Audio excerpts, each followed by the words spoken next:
Hey everybody, it's Jack. Thanks for coming in. This one is kind of an oddball thing about me looking back at my life. I'm 73 years old. The wife is 72.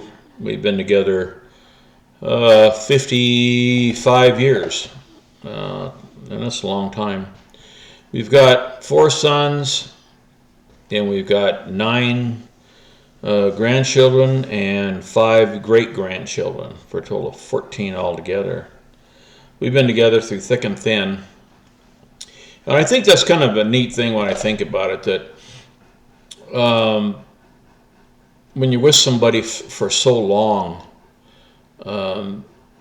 really like you've merged together as one person. It's hard to describe. People that been happily married for maybe that length of time know what I'm talking about. But I know what she's going to say before she says it, and vice versa. And she's loved my life and has been ever since I laid eyes on her. So it's really neat though to have somebody, like that fits in your life. You cherish her and adore her. And it's the same thing in a way, in a lighter way, but living someplace we've lived on our 55 acres now for, I think it's been, we moved up about 79 or 8, and it's 2026 now, so whatever that is. All your kids have grown up from little kids being born in the same property you're on today. I mean, I can go get the little Massimo thing, little side-by-side little 4x drive little thing and I can drive all over the place and see, well, that's where the kids grew up here, and it's just like I said, it's a phenomenal thing when you've lived someplace for so long. And I couldn't. We thought about moving in more of a populated area as we gotten older, but it was that we didn't no place to be home. We've been here for so many years that no one, even though it's kind of hard at my age now and Connie's age to live here, because you have a lot of equipment and machines and help us live out here. We have to pump our own water and provide all our own power, and there's a lot to it. Plow the roads, and we get deep snow here. We'll get 4 or 5 feet sometimes, and we're snowed in, and where you're helpless. Something, the heater didn't work or something like that. No one can get in to get us. We've had a lot of scary winter stories like that too. But it is something to be able to live roughly 50 years to get, and to have a partner for so many years too. It's phenomenal.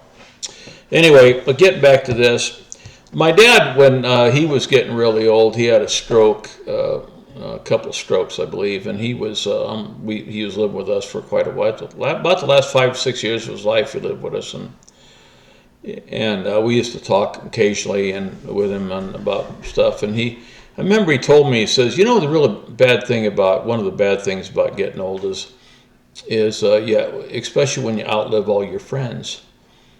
And he was alone. I mean, the only friend I knew that he still had from the old days, when it was top 5, and it was a fellow that, in fact, he's Mickey Mantle, the baseball player, his cousin, I think Luke. And he had a bad stroke, couldn't talk, and everything. But he was all there in the mind, but he couldn't talk, communicate. And we took him down there to to where the guy lived, one time, which is quite a far away, but took him down there. And my dad wanted to see him one last time, and I remember, he cried when he seen my dad and hugged him. And my dad said that's about the last friend I have. I've outlived everyone. And So anyway, but that's kind of the same way with me. I have one friend that's not like 50 years old. I mean, 50-year-old relationship with him, but other than that, I outlived everybody. I mean, all my friends, all my family. I mean, not other than my immediate family, but I mean my cousins and grandmas and and grandfathers and all my best friends from high school. I was in a band with a kid, a pretty good band too, and I've outlived all of them. And it's weird how your life changes when you do something like that, because you don't realize that when someone's gone, you're not picking up the phone every couple of days and calling them or meeting them for lunch, meeting them at the you're not, because he's not there anymore, and that's kind of a real bum deal. So you end up, the wife and I get even closer. We've always been really close, but you get in closer because, I don't, all my family, my friends, my cousins, my grandparents, my aunts, uncles, everybody is gone but me. And she had all her friends are. She didn't have a lot of friends in school, but she hasn't outlived her family yet, as far as her sisters, and she had friends that one or two of them are still around. So she's not quite to the level I am, but getting there. But it's really something to think about, and I feel kind of alone, when it comes to that part of my life, And I had a friend of mine named Dan. We're in the muscle cars, and I spent usually 2 days a week down to his place and working on our muscle cars and talking and drinking beer and having a great time. And now he's gone, So I don't know. And I'm right now I'm the oldest person in my family and friends. I mean, the acquaintances I have. No one's older than me. I know there are people, but that I know. But as far as the friends go, they're all gone, other than one or two, and acquaintances, more than acquaintances, and they're gone. They're not gone, but it's just a strange thing. Anyway, another thing I found about getting old is some of the good things is I sure handle my money a lot better. I remember when I was back when I was a kid, not a kid, but more like early 20s, or I had a really good job, and I didn't care about credit. I didn't I would pay a charge card if I felt like it. It was never a question about, hey, when is it due, and I never budgeted money, and but I made really good money, and I didn't have. And I had a nice card and things like that, but I didn't have any savings. I never even tried to get savings. I could have, but I didn't handle the money. But now that I'm old, boy, I'm on it. I keep an eye on things pretty good. And the other thing that is really kind of a thing that I've really noticed, and when I got in my probably early 60s, my health started to go down. I had a really bad stroke about 9 years ago, and I had to learn to read, how to read. I had to learn to write. Well, I knew how to read, but I couldn't write anymore. My right side is semi-paralyzed. It wasn't paralyzed, but I couldn't control. Like if I was going to go comb my hair I would go like this, and I'd take the brush, and I couldn't figure out where my head was. I'd have to take the good hand side and and do this, and I had to learn to talk again. I just mumbled. I couldn't talk, and like I said, my one side was not paralyzed. It was all screwed up, and then I couldn't. When you can't communicate, I couldn't write. I couldn't communicate with my wife, making hand signals and stuff. and I had to learn to do all these things all over again. I couldn't sign my name, anything, and there was people that we didn't know that thought I was a retarded person or who knew me.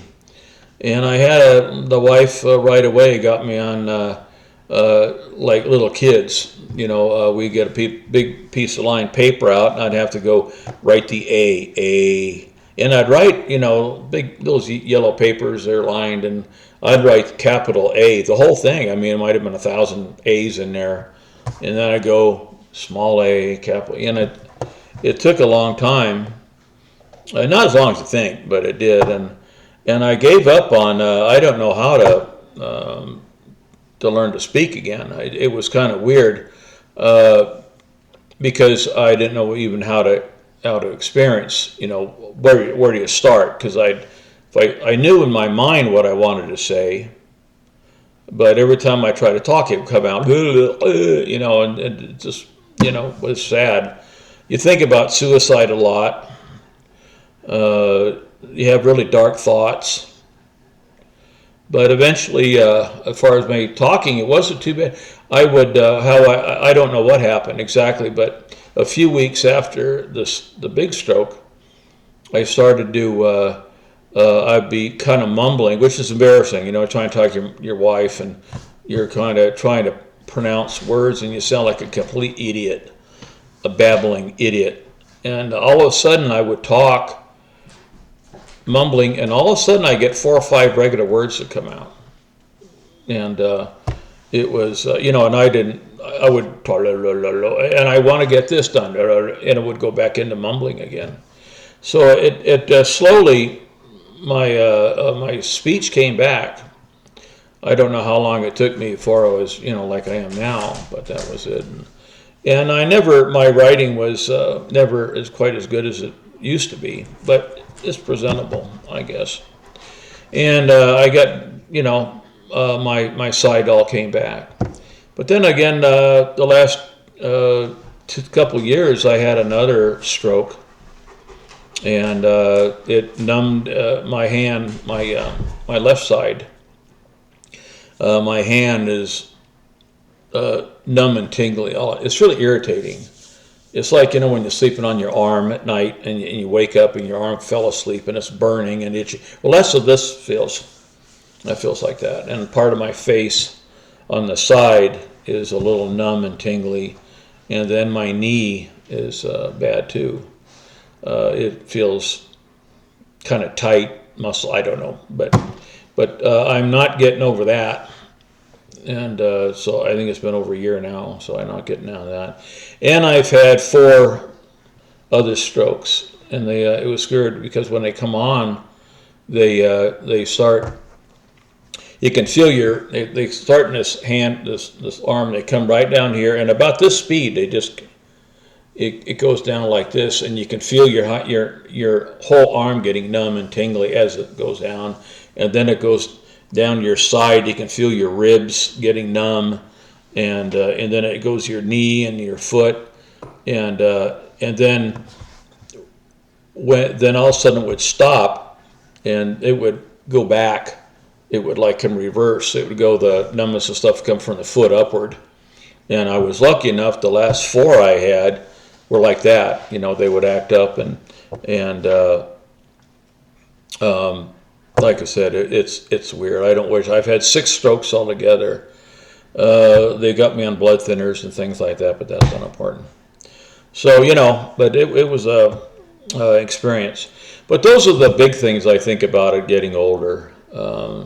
I'm sure there's little things that'll pop in, and I'll say, why didn't I remember this one? But anyway, thanks guys for listening. I appreciate everything. Bye.